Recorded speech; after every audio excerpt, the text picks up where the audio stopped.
जय श्री राम, जय माता दी, बालाजी महाराज की जय। मेरे पास में बहुत बार सवाल आते हैं और इन सवालों के मैं सभी के जवाब दूंगा।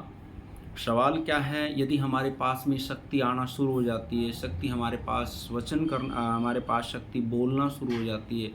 जब शक्ति हमारे पास बोलना शुरू हो जाती है तो कुछ बच्चे क्या कहते हैं, जी हमारी शक्ति वचन नहीं करती, शक्ति बोल तो रही है और कुछ समय के बाद रुक जाती है। इसका रुकने का कारण क्या है? शक्ति एक बार आ जाती है फिर पीछे हट क्यों जाती है? और पीछे हटने के बाद भी शक्ति हमारे शरीर में वाइब्रेशन देती है, शरीर में अंदर तरंग आती रहती है। तो उसका कारण क्या है, किस कारण से वो शक्तियाँ रुक जाती है, इसकी पूरी जानकारी इस वीडियो में दूंगा मैं आपको। आप इस वीडियो को अंत तक ज़रूर देखना और जिन बच्चों ने चैनल को सब्सक्राइब नहीं किया वो चैनल को सब्सक्राइब करें। हमारा बालाजी दरबार लगता है, दरबार से यंत्र मंत्र तंत्र पूजा पाठ ज्योतिष संबंधी जानकारी आपको मिलती रहती है और दरबार से आप नंबर लगवा कर ऑनलाइन पूछा भी ले सकते हैं। पर्सनल पूछा दी जाती है तो वो भी आप ले सकते हैं। शुरुआत करते हैं। हमारे पास हम साधनाएं करते हैं, साधना करने के बाद हमारे शरीर में शक्ति आ जाती है और शक्ति कुछ समय के लिए शरीर में रहती है, उसके बाद हमारा शरीर को छोड़ देती है। फिर शरीर में सिर्फ वाइब्रेशन रहती है। हमारे को लगता है कि हमारे पास में शक्ति है और लेकिन कुछ नहीं होता। कई बार शक्ति आती है शोपन के मैटर से वो चीज़ें दिखाती है, कई बार शक्ति आती है कुछ आभास करवाती है लेकिन बोलती नहीं। उसके क्या क्या कारण है? जब हमारे पास उसमें कमी कहाँ पर रह जाती है? हमारे को शक्ति पहले अनुभव देती थी, उसके बाद हमारे अनुभव बंद हो जाते हैं। सबसे पहले हम लेते हैं शक्ति की अनुभव को। अनुभव शक्ति आपको कब कब करवाती हैं, किन किन परिस्थितियों में शक्ति के आपको अनुभव होते हैं?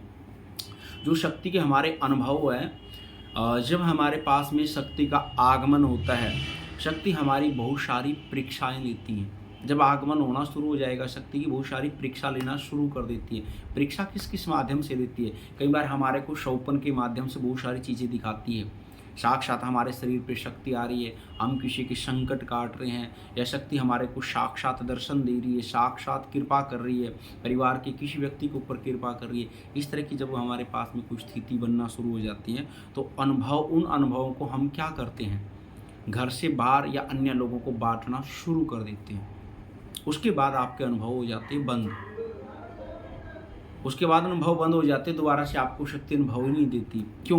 क्योंकि शक्ति अनुभव जो देते हैं वो आपके लिए देती हैं, आपके भाव बढ़ाने के लिए देती हैं। शक्तियों की तरफ आपके भाव बढ़े, आप शक्तियों की तरफ ज़्यादा से ज़्यादा पूजा पाठ जप भाव भोग और जप ज़्यादा से ज़्यादा करें। इसलिए शक्ति आपको इस तरह के अनुभव देना शुरू कर देती है। आपको कई बार आप जब बाहर जाते हैं, किसी सामने वाले व्यक्ति के बारे में पहले आपको जानकारी पड़ जाती है, इसके पास संकट है, ये वहाँ जाना चाह रहा है, तो बहुत सारे अनुभव देना शुरू, प्रत्यक्ष में अप्रत्यक्ष में सूक्ष्म रूप से शौपन के माध्यम से हर तरह के अनुभव देना शुरू कर देती है। आप उन अनुभवों को किसी न किसी रूप में किसी को बताना शुरू कर देते हैं, फिर उसके बाद में शक्ति आपके अनुभव बंद कर देती है। इसलिए इन चीज़ों को आपने कभी भी दूसरे आदमी को अनुभव नहीं बताने चाहिए। आप किसको बता सकते हो? अपनी माता जी को बता सकते हो या अपने गुरु का सानिध्य उसको बता सकते हो। आपका गुरु का सानिध्य नहीं है, आप किसी से जानकारी लेते हैं, आप उसको अपने अनुभव बता सकते हो, फिर आपको शक्ति अनुभव बंद नहीं करेगी। ताकि आगे बढ़ने के लिए आपको शक्ति अनुभव देती है, वो शक्ति के मैटर में आगे जल्दी से बढ़ पाएँ। तो इसलिए इन चीज़ों की विशेष जानकारी रखनी चाहिए। जब हमारे पास शक्ति आ जाती है, शक्ति आने के बाद जब तक हमारे वचन नहीं होते, किसी दरबार के माध्यम से या किसी गुरु के माध्यम से जब तक हमारी शक्ति के वचन नहीं होते, तब तक हमने किसी दूसरों की पूछा नहीं देनी चाहिए। उस समय भी हमारी शक्ति बंध जाती है, शक्ति पीछे हटने लग जाती है, क्योंकि कई बार किसी दूसरे लोगों के पास में नकारात्मक ऊर्जाएं होती हैं जिसे हम पूछा देनी शुरू कर देते हैं बिना गुरु के। तो हमारे पास में प्रेत पीड़ा भी आनी शुरू हो जाएगी। प्रेत पीड़ा आनी शुरू हो जाती है, हमारी शक्ति रुक जाती है, शरीर में सिर्फ वाइब्रेशन रहेगी। झूठे हमारे जो वचन झूठे होने शुरू हो जाएंगे, वचन सच्चे नहीं रहेंगे। जब तक हमारी शक्ति को हम पका नहीं लेते भाव भोग और जप करके लगातार, तब तक हमने अपने अनुभव और हमने किसी की पूछा नहीं देनी चाहिए। वो आपके शरीर पर, आपकी शक्ति पर गलत प्रभाव पड़ना शुरू हो जाता है। क्योंकि जो आप पूछा देना शुरू कर जाते हैं, जब तक आपकी शक्ति के वचन नहीं होते, उस शक्ति की जो पावर होती है, जो शक्ति की ऊर्जा होती है, वो कम होना शुरू हो जाती है और उस कम होने के कारण से आपके वचन झूठे होने लग जाते हैं। इसलिए इन चीज़ों का जब भी हमको शक्ति के मैटर में आगे बढ़ना शुरू हो जाते हैं, इन चीज़ों की विशेष रूप से जानकारी लेकर ही आगे बढ़ना है।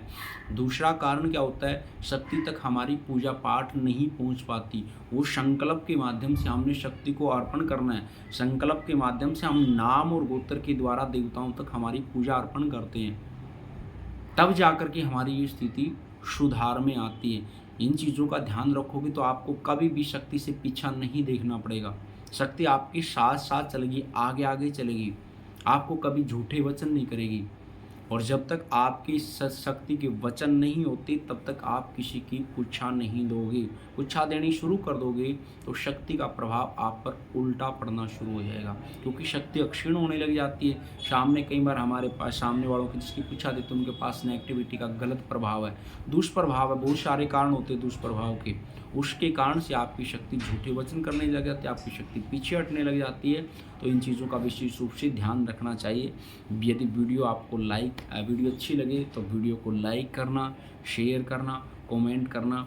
माँ भगवती और बालाजी महाराज की कृपा आपके परिवार पर बनी रही। सभी को जय माँ का, जय माता दी, जय बाबा गोरखनाथ की। ओम शिव नमो आदेश, जय सीताराम।